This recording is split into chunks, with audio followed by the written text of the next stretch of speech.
Hello students, आज हम कक्षा 5 में हिंदी विषय में अपना एक उपविषय पढ़ेंगे, विराम चिन्ह। विराम का अर्थ क्या होता है इसके बारे में जानेंगे। विराम चिन्ह उनके प्रतीक क्या होते हैं उनके बारे में जानेंगे और विस्तार से जो उसके उदाहरणों को करेंगे। विराम का अर्थ, जैसे किसी काम को करते करते हम कहीं भी कुछ रुकते हैं, ठहरते हैं, पुनः अपने काम को शुरू करते हैं, क्योंकि हमें कहीं ना कहीं रुकना पड़ता है। उसी तरह अपनी भाषा के स्पष्टीकरण के लिए भी हम उस भाषा में कहीं ना कहीं रुकते हैं, उसके अर्थ को स्पष्ट करने के लिए, उसके भावों को स्पष्ट करने के लिए और अपनी भाषा के स्पष्टीकरण के लिए। यदि कहीं इस तरह के विराम या ठहराव का हम प्रयोग नहीं करते हैं तो उस वाक्य का अर्थ ही बदल जाता है, उस बात का अर्थ ही बदल जाता है। तो यहाँ पर जो है हम अपना उपविषय पढ़ रहे हैं, विराम चिन्ह। विराम का अर्थ क्या होता है, सबसे पहले इसके बारे में देखेंगे। विराम का अर्थ है रुकना या ठहरना। वाक्य को लिखते या बोलते समय बीच में हमें थोड़ा बहुत रुकना पड़ता है, जिससे हमारी भाषा स्पष्ट, अर्थवान और भावपूर्ण हो जाती है।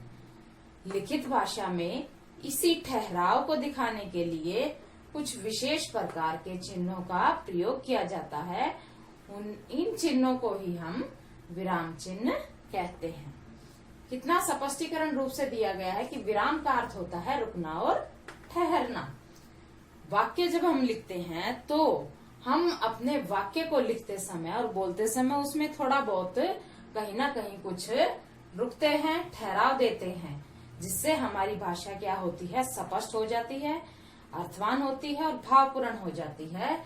तो लिखित भाषा में हमारे इस ठहराव को दिखाने के लिए कुछ चिन्हों का प्रयोग हम जो है करते हैं। इन्हें क्या कहते हैं, विराम चिन्ह कहते हैं। जैसे श्याम आया है, लाल किला किसने बनवाया, आज कौन सा वार है, वाह तुम धन्य हो गए। इन कुछ वाक्यों में मैंने अंत में कुछ चिन्हों का प्रयोग किया है। इनके बारे में देखते हैं। जैसे श्याम आया है, यहाँ पर मेरी बात पूर्ण हो जाती है, तो ये मैंने एक चिन्ह जो लगाया है इसे पूर्ण विराम कहेंगे। लाल किला किसने बनवाया, यहाँ पर एक वाक्य है। इस वाक्य में मैं प्रश्न पूछ रही हूँ, तो यहाँ पर मैंने प्रश्नवाचक चिन्ह का प्रयोग किया। आज कौन सा वार है, यहाँ पर भी प्रश्न पूछा जा रहा है तो प्रश्नवाचक चिन्ह है। वाह तुम धन्य हो, यहाँ पर एक मन के भाव की अभिव्यक्ति के लिए यह वाक्य है। वाह तुम धन्य हो, तो यहाँ पर विस्मय आदि बोधक चिन्ह का प्रयोग किया गया है। विराम, विराम का अर्थ रुकना और ठहरना। जहाँ पर अपनी लिखित भाषा को प्रयोग में लाते हुए हम किसी ठहराव को दर्शाने के लिए विशेष प्रकार के चिन्हों का प्रयोग करेंगे, उसे क्या कहेंगे, विराम चिन्ह कहते हैं। अब हम इसके बारे में विस्तार से करते हैं। इसमें हम विराम चिन्हों में सबसे पहले करते हैं अल्प विराम के बारे में कि अल्प विराम क्या है, उसका चिन्ह जो है वो क्या है। अल्प विराम, जिसके लिए हम एक कोमे का प्रयोग करते हैं। यहाँ वाक्य में हमें थोड़ी सी देर रुकना पड़ता है, वहां पर हम इस अल्प विराम का प्रयोग करेंगे। जैसे टेबल, कुर्सी, पंखा और किताब। यहाँ पर मैंने बिल्कुल थोड़े समय के लिए जो है रुकना पड़ा, तो इनमें हम किस चिन्ह का प्रयोग कर रहे हैं, अल्प विराम का। वाक्य में जहाँ पर थोड़ी सी देर रुकना पड़ता है वहां पर हमारा अल्प विराम प्रयोग में लाया जाता है। इसका चिन्ह होता है ये कोमा। जैसे टेबल, कुर्सी, पंखा, किताब। उससे अगला है हमारा अर्धविराम। अर्धविराम में हमारा नीचे कोमा लगा होता है, उसके ऊपर एक बिंदु होता है और इसका अर्धविराम का अर्थ क्या होता है, आधा विराम। जहाँ पर पूर्ण विराम की अपेक्षा कम देर तक रुकना पड़े वहां पर अर्धविराम का प्रयोग करते हैं। यानी अल्प विराम से तो ज्यादा और पूर्ण विराम से कम समय लगे, यानी आधा विराम हम जहां पर देते हैं तो वहां पर अर्ध विराम का प्रयोग किया जाएगा और उसका चिन्ह होता है ये, नीचे कोमा ऊपर बिंदु। वाक्य देखते हैं।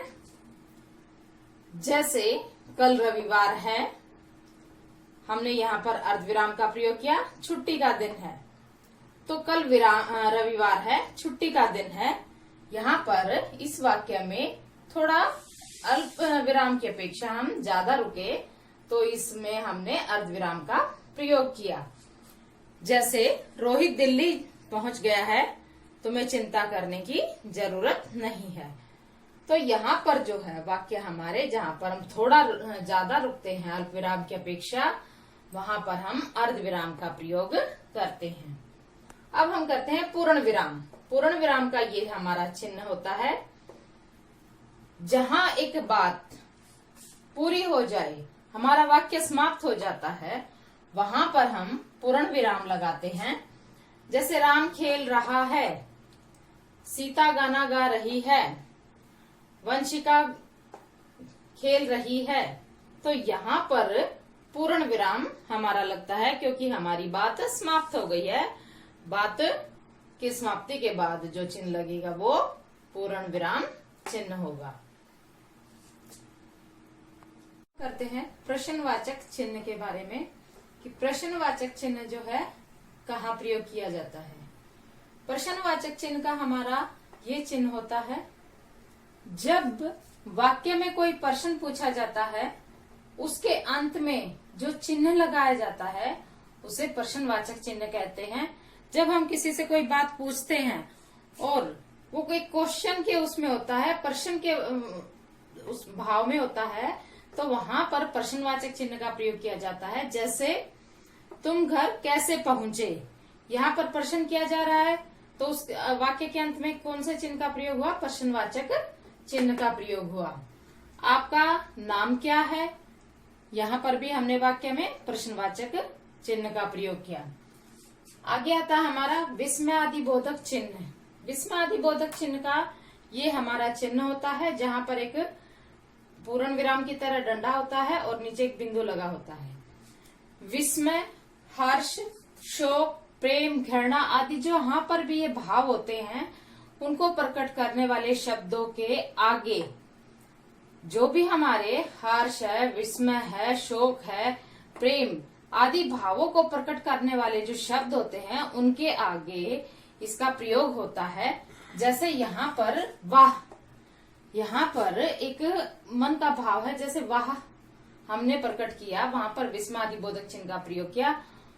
उस शब्द के आगे कितना सुंदर दृश्य है, वाह कितना सुंदर दृश्य है, तो यहाँ विस्मयादिबोधक चिन्ह का हम प्रयोग करते हैं।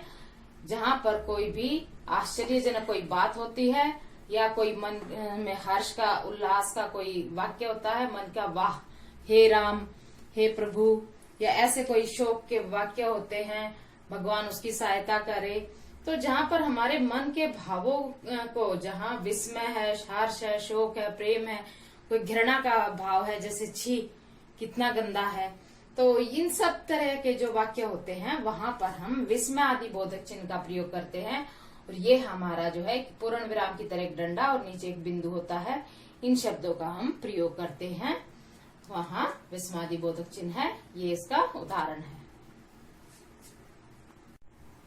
प्यारे बच्चों, अब जो हम विराम चिन्ह पढ़ रहे थे, उन्हीं से संबंधित कुछ गृह कार्य तुम्हें दिया जा रहा है।